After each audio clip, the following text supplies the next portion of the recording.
তারা ওপেনে বলে আমরা শরিয়া আইনে বিশ্বাস করি না। যে ব্যক্তি এই কথা বলেছে আল্লাহর কসম কোরআন বক্ষে ধারণ করে বলছে, উপস্থিত সকল মানুষের সামনে বলছি, যে ব্যক্তি বলে মুসলমানের সন্তান হয়ে বলে শরিয়া আইনে আমরা বিশ্বাস করি না, আল্লাহর কসম সে মুসলমান থাকতে পারে, সে মুরতাদ। কথা ঠিক না ব্যাটিক যদি বলেন? ওই মুরতাদের কাছে আমার জানতে ইচ্ছে করে এটা কি তার নিজস্ব বক্তব্য না তার দলীয় বক্তব্য। যদি তার ব্যক্তিগত বক্তব্য হয় তাহলে ব্যক্তিকে তওবা করতে হবে, আর যদি দলীয় বক্তব্য হয় তাহলে গোটা দলকে জাতির সামনে কান ধরে তওবা করতে হবে।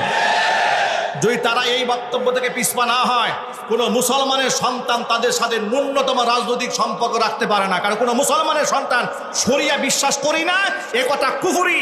এই কুফরির পর যে মুসলমান থাকবে আল্লাহর কসম সে আবু জেহেলের নাতিপুতি ছাড়া কিচ্ছু হতে পারে না। আমি জিজ্ঞেস করতে চাই, আপনার কি বাংলাদেশে